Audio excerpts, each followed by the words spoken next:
Good afternoon, ladies and gentlemen. The Secretary General and most ministers will give an introduction. Afterwards, there's the possibility for a few questions and maybe later on some one-on-ones. I will give the word to the Foreign Minister first. Thank you very much, and ladies and gentlemen, good afternoon. It gives Defence Minister Kajsa Ollongren and myself a great pleasure to welcome our friend and colleague, NATO Secretary General Jens Stoltenberg, here today in The Hague. And Jens, thank you very much for a truly excellent meeting, and thank you also for the tremendous leadership you have shown in the last year, and of course all the years, but particularly in this hour of maximum danger. You've been doing a fantastic job, and we cherish the warm partnership and friendship with you.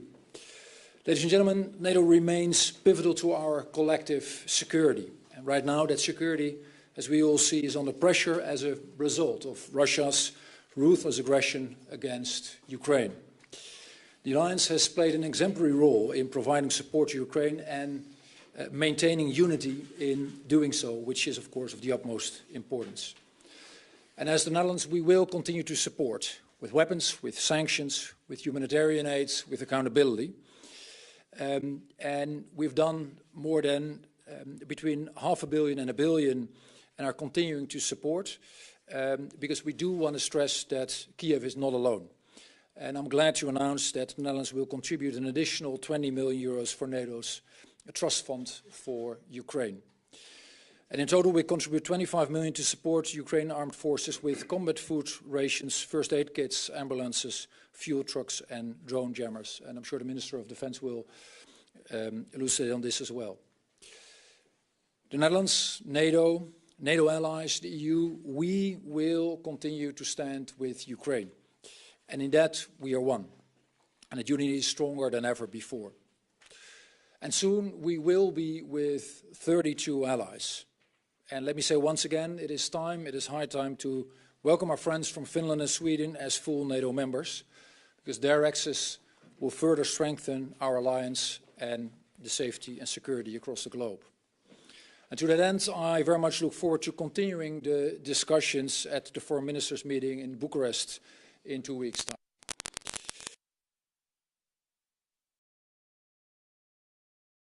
Yes.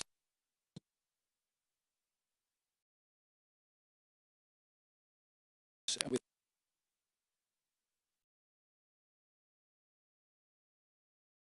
delivering it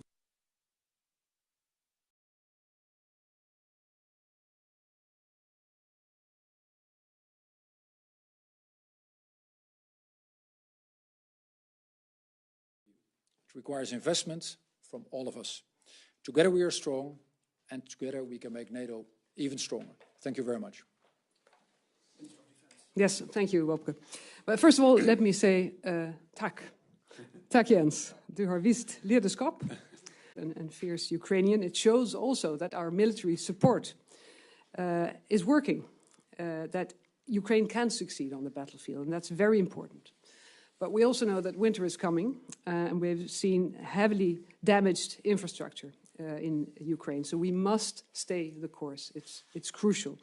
It's crucial that we stop Putin, that Putin stops this illegal and senseless war. If Russia stops fighting tomorrow, there is no war anymore. And if Ukraine stops fighting, there will be no more Ukraine. That's the situation. That's why we will continue our support, as my colleague of Foreign Affairs just stated, with weapons and capabilities Ukraine needs, but also with training. We are in the Interflex training with more than 100 Dutch soldiers. And when I visited it recently, I heard the stories of the recruits who've gone back, who've actually been fighting at the front, that the training makes a difference between life and death. Wopke also mentioned accountability. Dutch team is currently investigating war crimes in Ukraine. Of course, we also discussed NATO, the importance of a stronger NATO. NATO is here to protect our people, to stand up also for the values that we believe in NATO. And we talked about how to strengthen the alliance deterrence and defense on the longer term by increasing readiness, by adapting our force structure and making sure also we replenish our stocks in time.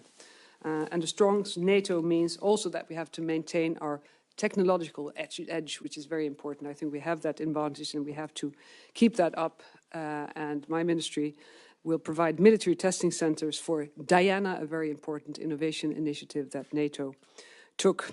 And in the end, it's our task to make sure that our armed forces can win the conflicts of today, but most importantly, also the conflicts of tomorrow. Thank you. Thank you. Mr. Secretary General. Minister Hoekstra, der Wopke, Minister Ollongren, der Kajsa, it's great to be here, great to meet you both again, and thank you for your warm welcome, and also thank you to both of you for your strong leadership in critical times for our alliance. The Netherlands is a valued and important NATO ally, making strong contributions to our shared security. In the air, Dutch jets protect NATO's eastern flank.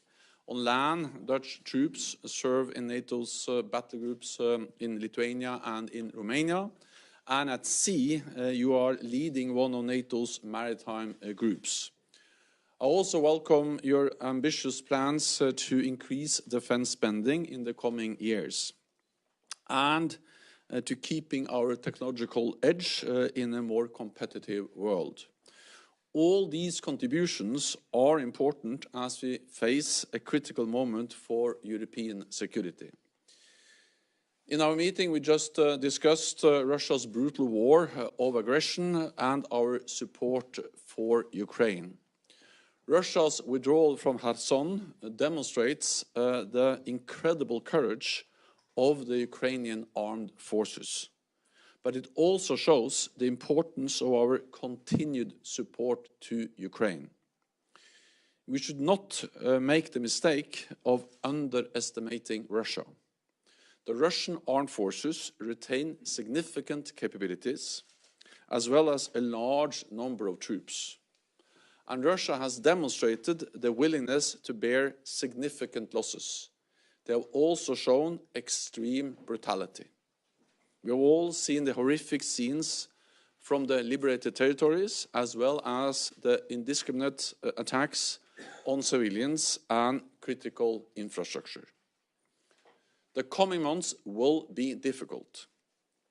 Putin's aim is to leave Ukraine cold and dark this winter, so we must stay the course. I thank the Netherlands for your generous contributions to NATO's comprehensive assistance package for Ukraine. This will fund urgent support such as fuel, winter clothing, medical supplies, and counter-drone systems. I also welcome that the Netherlands will provide another 120 million euros of assistance to Ukraine, including for upgraded Czech battle tanks. The current conflict also shows the importance of diversifying our energy supplies and protecting our critical infrastructure. The Netherlands plays an important role in contributing to the resilience of other allies through its ports, transport networks, and energy import facilities. Today in our meeting, we also addressed our preparations for the meeting of the NATO foreign ministers in Bucharest. This will be an important opportunity to review our support for Ukraine, as well as other partners facing Russian aggression and pressure, Bosnia and Herzegovina, Georgia, and Moldova. I wish to take this opportunity to recognize the victims of the bomb blast in Istanbul yesterday. My condolences go to all those affected and to the Turkish people. So, ministers, thank you once again for hosting me. It's always a great pleasure to meet with you and to discuss with you. Thank you. Thank you, Jens. Thank you, Secretary General. Now there's room for some questions. Please give your name, the medium you work for, and who do you refer to for answering the question.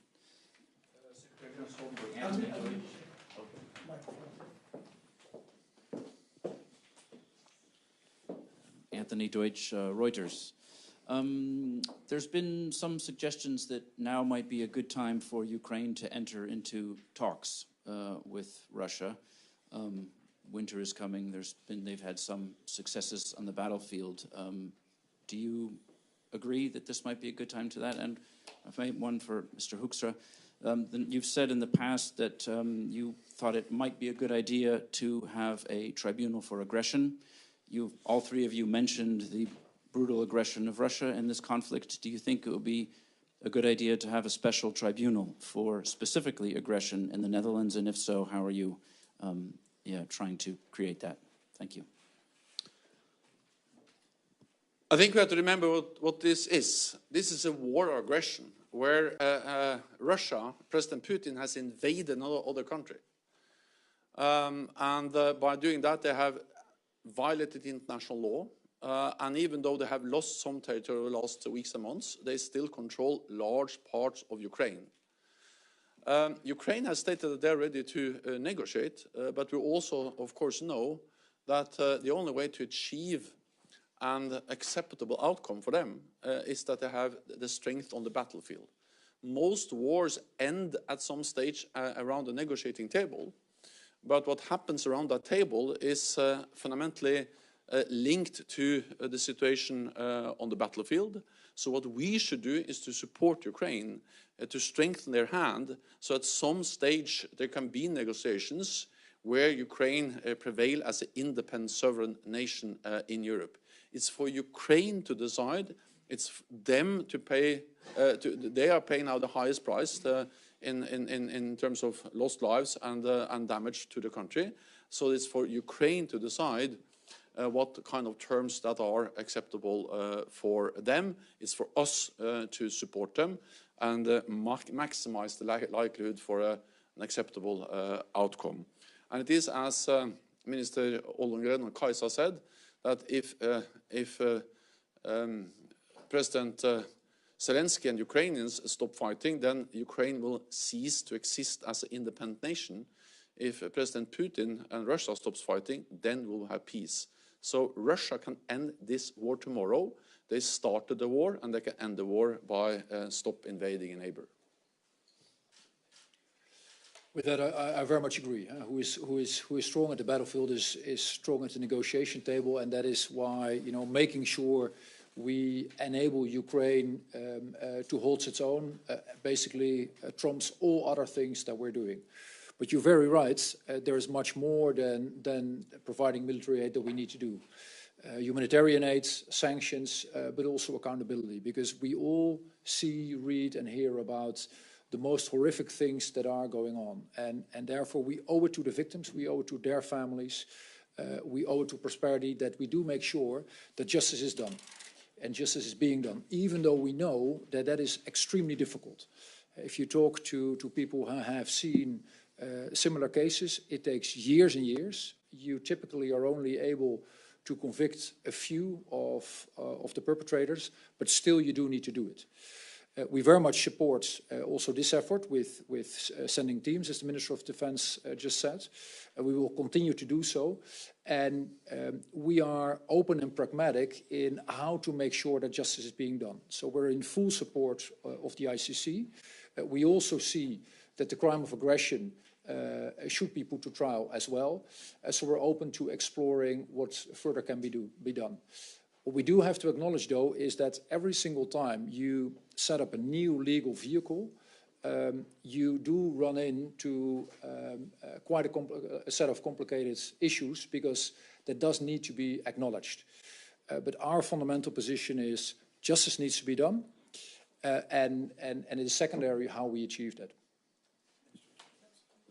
No, only to say that looking at the situation in the battlefield, of course, Ukraine is in a much better place than they were when the war started.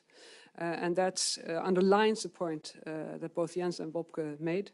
If you have a strong position on the battlefield, in the end, that will make you stronger at the negotiating table.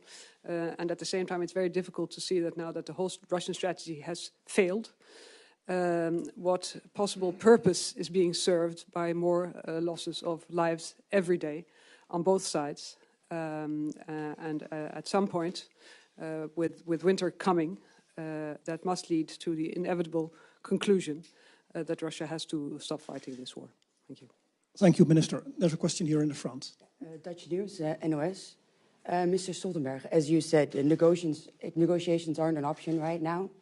And given the fact that the war might still continue for quite a long time, are European NATO allies, and perhaps specifically the Netherlands, doing enough at this point if we want to continue to support Ukraine on the long term, as it might be taking, and what more could be done by the Netherlands or European NATO allies?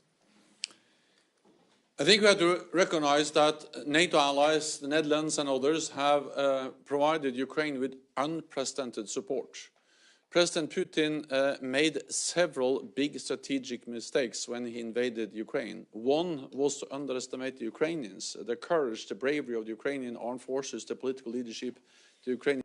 Putin made several big strategic mistakes when he invaded Ukraine. One was to underestimate the Ukrainians, the courage, the bravery of the Ukrainian armed forces, the political leadership, people. But the other big mistake he made was to underestimate NATO allies, partners in our commitment to support Ukraine.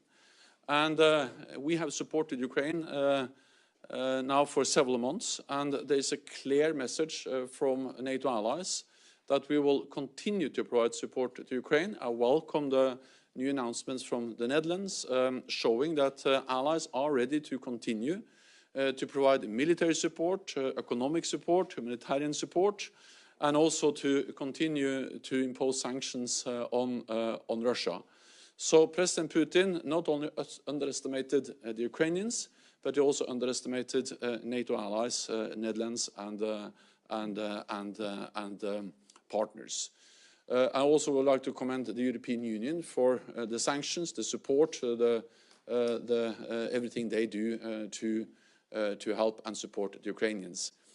Based on what we see actually that there is a continued strong also public support across Europe and North America for continue to provide support to Ukraine.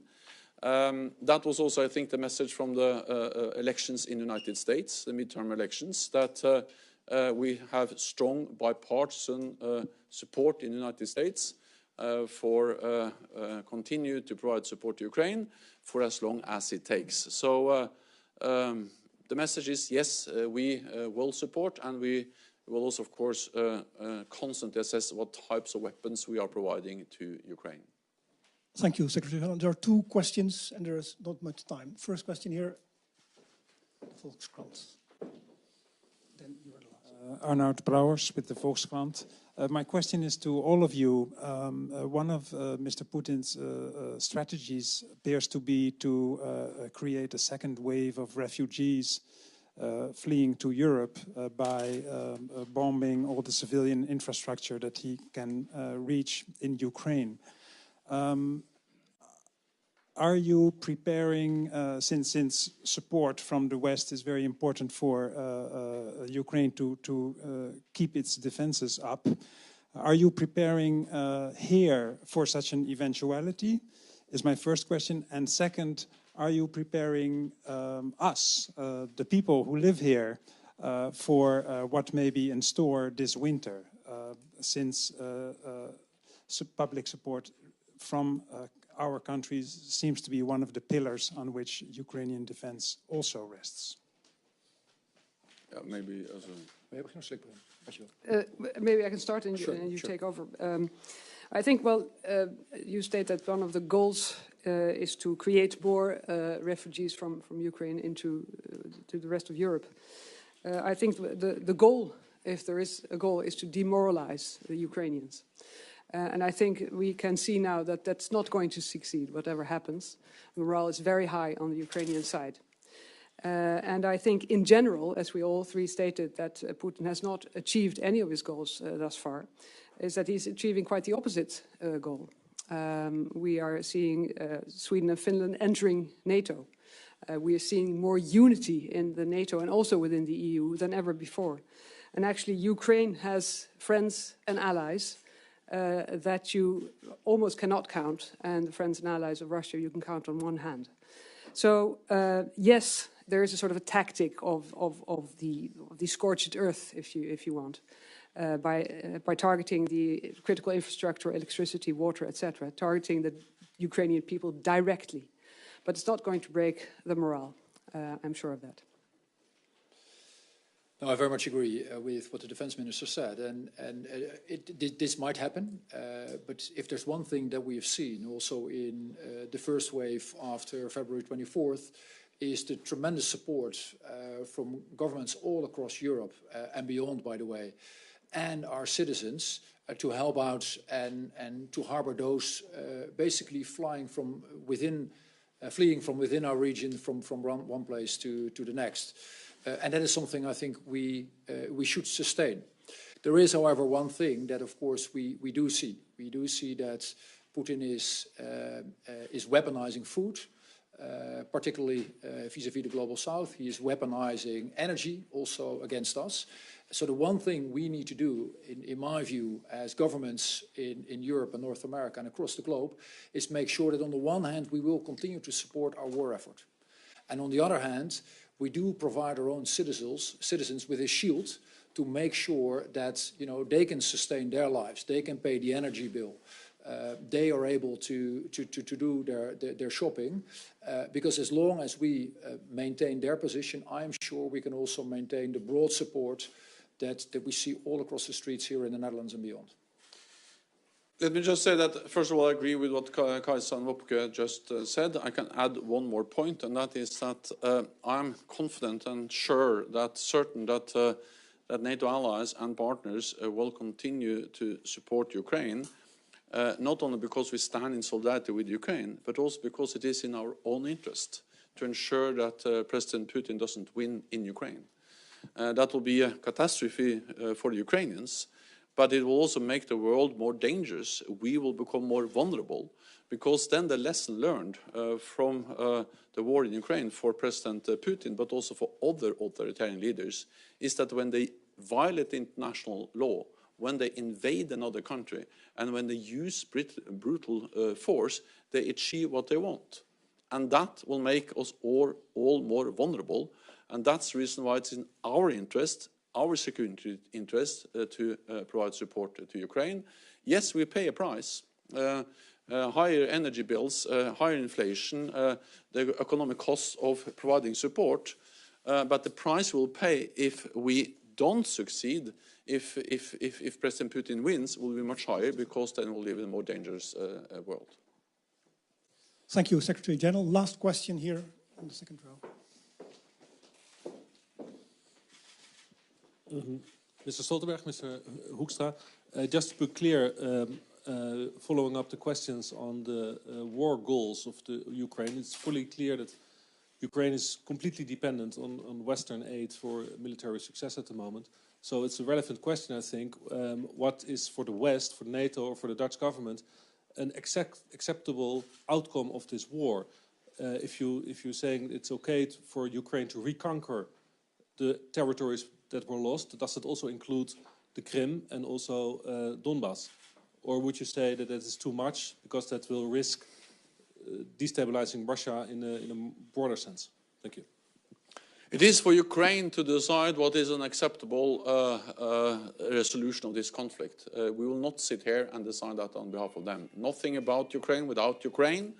And again, we have all made it clear again and again that we support Ukraine's right to self-defense.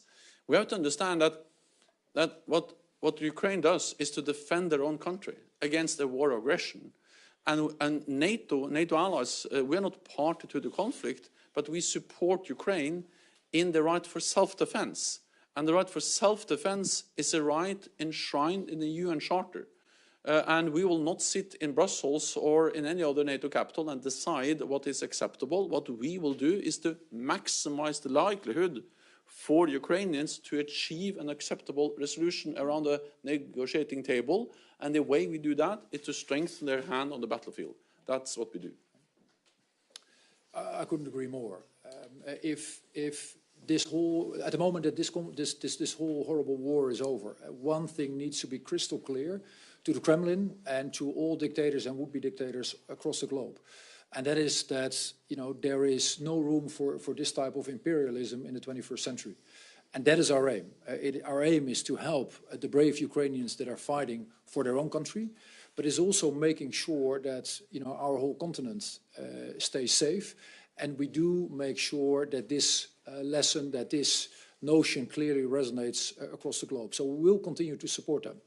And let's not be naive. This will not be over in my view, in the next few weeks or months. This might well go on for the foreseeable future, and we will continue to sustain them because there is and there will be a lot at stake that is worth helping them for. So we will do so. No, I agree completely. And the last thing we heard after the last illegal annexation was that Kherson was put to be Russian forever. And now it's back in Ukrainian hands. So we'll have to see how the war goes, but it's up for Ukraine to decide on when it could accept an end of the war and when not. And as long as it takes, we will be there to support them. Okay, thank you very much. Thank you. And thank you for attending. Thank you.